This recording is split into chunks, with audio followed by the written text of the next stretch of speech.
Hi, this is Dr. Gregory Sadler. I'm a professor of philosophy and the president and founder of an educational consulting company called Reason.io, where we put philosophy into practice. I've studied and taught philosophy for over 20 years, and I find that many people run into difficulties reading classic philosophical texts. Sometimes it's the way things are said or how the text is structured. But the concepts themselves are not always that complicated, and that's where I come in. To help students and lifelong learners, I've been producing longer lecture videos and posting them to YouTube. Many viewers say they find them useful. What you're currently watching is part of a new series of shorter videos, each of them focused on one core concept from an important philosophical text. I hope you find it useful as well. In Karl Popper's essay, Towards a Rational Theory of Tradition, he's going to begin by distinguishing several different overarching attitudes that are possible to take in relation to tradition, and he's going to situate it originally in terms of some historical developments of the last several centuries. So he's going to invoke a traditional hostility between what he's calling rationalism and tradition. And we could call it traditionalism, right? It's not just having a particular tradition that the rationalists are against, but they're opposing themselves to another point of view which focuses on tradition and is oriented against rationalism. So this is a modern issue for us, and Popper says, listen, I am myself a rationalist of sorts. I'm not quite certain whether or not my rationalism will be acceptable to you, but we'll see where it goes. Then he talks about anti-rationalists in the field of politics, social theory, and they suggest that the problem of tradition cannot be tackled by any sort of rational theory. Their attitude is to accept tradition as something just given. You have to take it. You cannot rationalize it. It plays an important role in society, and you can only understand its significance and accept it. And he says the most important person associated with this anti-rationalist view is somebody who's writing around the time of the French Revolution, Edmund Burke. And we do see that conservatives of certain sorts and people who are enamored of a certain kind of tradition, a certain viewpoint on tradition, often still do invoke Burke, even down to the present. Edmund Burke is one of the key figures. In the 20th century, we're going to see him talking about Michael Oakeshott, who is somebody who's not only arguing perhaps in favor of tradition, but also arguing much more strongly against rationalism, a rationalism of both the time that Burke is writing about, because Oakeshott is also a historian, but also 20th century rationalism. And they are both trying to articulate tradition. There's many other people doing this as well. And perhaps that's not much of a surprise to a reader. But what is surprising, most likely to the audience that Popper was addressing this to in 1948, would be that he thinks that the rationalists who are criticizing tradition actually belong themselves to a tradition. He says, rationalists are inclined to adopt the attitude, I'm not interested in tradition. I want to judge everything on its own merits. I want to find out its merits and demerits, and I want to do this quite independently of any tradition. I want to judge it with my own brain and not with the brains of other people who lived long ago, which is sort of a caricature of tradition, the democracy of the dead, all those sorts of tropes. And Popper's going to say something, I think, quite on point here and startling to many people, that the matter is not quite so simple as this attitude, this particular rationalist attitude, assumes, emerges from the fact that the rationalist who says such things is himself very much bound by a rationalist tradition, which traditionally says them. This shows the weakness, he says, of certain traditional attitudes towards the problem of tradition. Now, this is not, we should say from the very start, just saying, it's all traditions, everybody's doing tradition, you can't escape from it, so therefore one tradition is as good as the other. Popper is going to have a reason why the rationalist tradition is particularly important and how it can be improved. And he doesn't think it has to be improved from a condition of being bad or anything like that. He's actually thinking that people have been improving it for a very long time.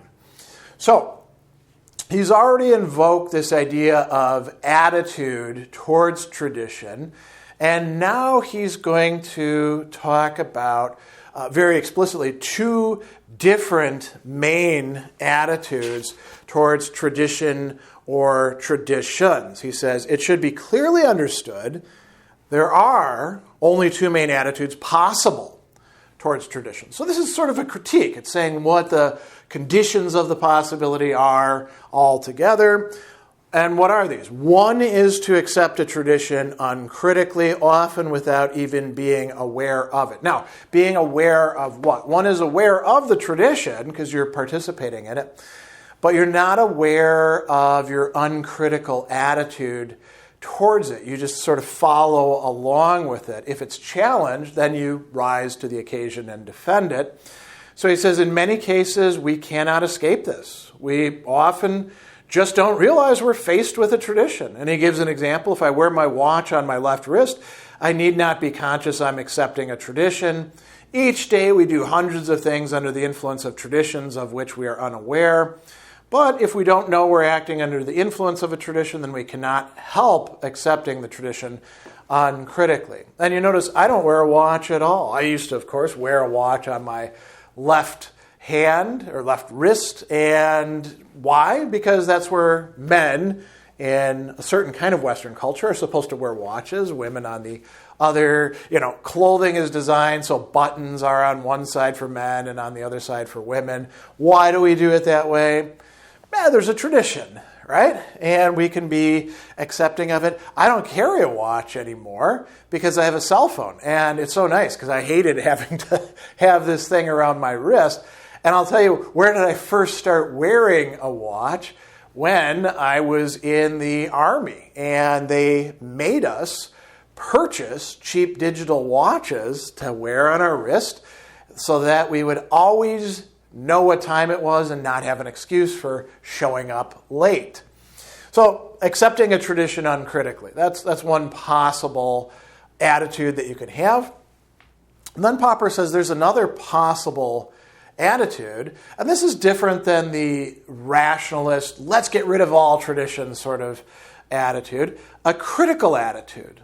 A critical attitude, he says, may result in acceptance, rejection, or perhaps in a compromise. Now, we do want to pause for a moment on this word critical, since I think a lot of people often conflate being critical with being on the attack. Criticism means judgment. So you can, engage in criticism of a piece of music and say, holy crap, this is amazing, this is awesome. You're accepting it. You're actually going beyond acceptance and recommending it to others. You could also listen to a piece of music and say, this would be good if the bassist wasn't just playing the root note all the time and the drummer wasn't so uninspired. The guitarists are pretty good and the vocalist, who will go on to another band, is actually great, but the rhythm section is lousy and that mars the effect of all the songs. That's rejecting, but rejecting for reasons, not just rejecting out of hand. That's adopting a critical attitude. So Popper says we have to know of and understand a tradition before we can criticize it, before we can say we reject this tradition on rational grounds. So you cannot, as a rationalist, if you want to actually live up to the rationalist tradition, just endorse rationalist tradition and say, all traditions are bogus. They're all problematic. We need to get away from this altogether.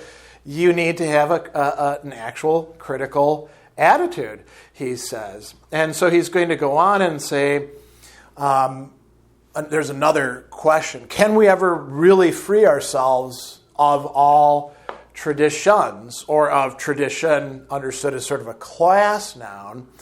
And Popper is going to say, no, you can't. The best you can do is have a critical attitude towards tradition, and you can understand why you disagree with it. He says the so-called freeing of oneself from tradition is really only a change from one tradition to another. So if you become a rationalist, especially in our day, you are not doing something that is radically new to yourself. Even if you discover it independently on your own, there's already a tradition there that goes way, way back to 16th century thinkers, and actually beyond them as well, and coalesced over many centuries. And you're participating in that, right? So you can't really get away from traditions altogether. What you can do, however, he says, is you can free yourself from taboos. Now, this term taboo typically means some sort of prohibition that is irrational. It creeped in there. Nobody quite knows. Or there may be mythological accounts why you have to do things in this way. So, for example, the prohibition in certain religions on eating certain kinds of meat, whether it be pork or beef, pick whatever else it is that you want. Those could be understood as taboos. And you could say, well, the Lord hath said, but it could also be that, you didn't want to eat pork so you wouldn't get parasites. And it just kind of crept in there, and people accepted that, and they're like, no pork on my fork. And they just kept on transmitting this. We can free ourselves from taboos. We can free ourselves, if we're in the rationalist tradition, from the taboo of reading Edmund Burke. Oh, he's not worth reading at all. He's one of those traditionalists. We can say, no, let's actually read him. So traditions are modifiable, malleable, criticizable from within. And he says that we can free ourselves from the taboos of a tradition not only by rejecting it, but also by critically accepting it. We free ourselves from the taboo if we think about it and if we ask ourselves whether we should accept or reject it. So in order to do that, we have to have the tradition before us, and we have to understand in a general way what might be the function and significance of a tradition. And he says, this is why it's super, super important for rationalists to do this. Why?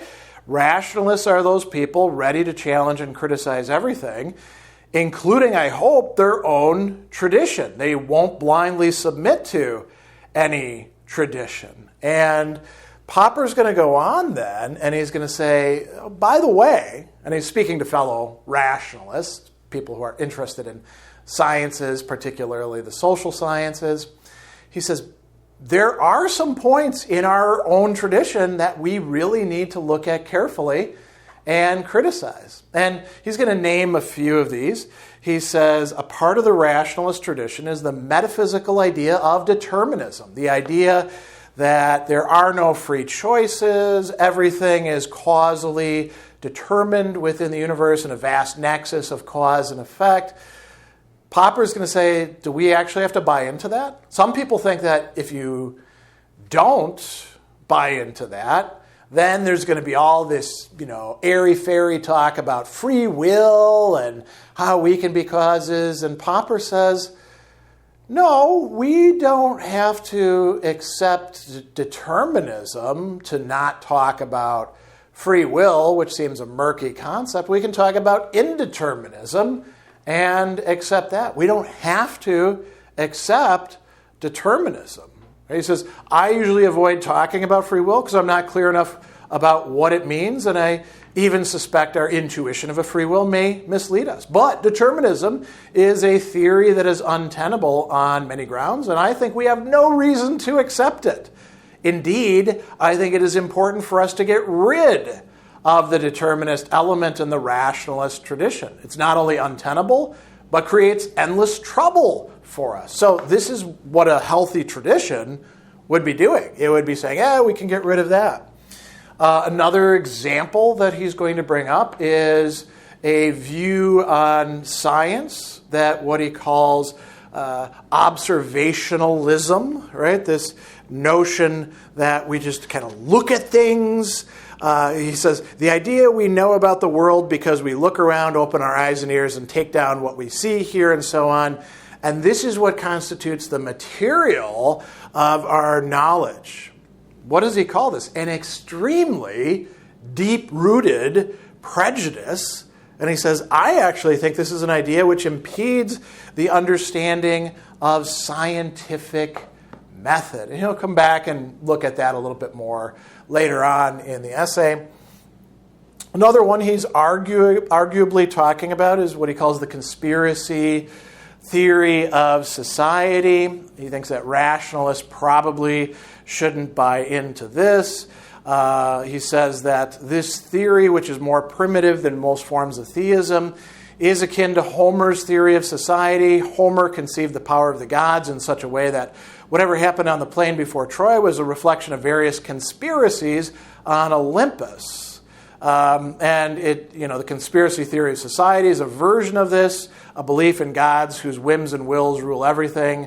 It comes from abandoning God and then asking who is in his place. His place is then filled by various powerful men and groups, sinister pressure groups, who are to be blamed for having planned the Great Depression and all the evils from which we suffer, right? And Popper thinks this is not good theory of society, and if rationalists are buying into this, they're like, those people over there, pick whatever focus group you want, they have been engaging in a culture war. A lot of the culture war stuff is, frankly, what Popper is calling conspiracy theory of society here. And so if rationalists actually want to remain true to what's good in the rationalist tradition, they're going to have to abandon that, right?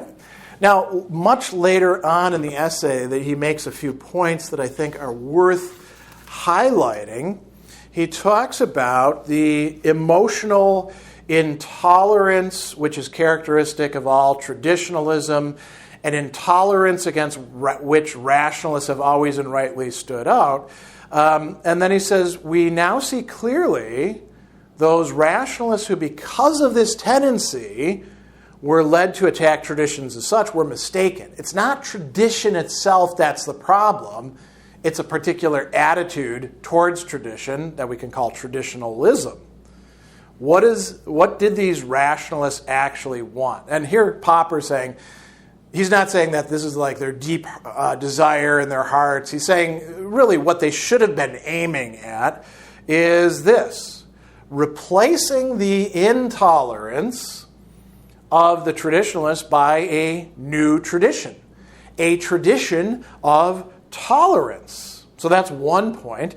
And more generally, to replace the attitude of tabooism by one that considers existing traditions critically, weighing their merits against their demerits, never forgetting the merit which lies in the fact that they are established traditions. And then he says one other thing here.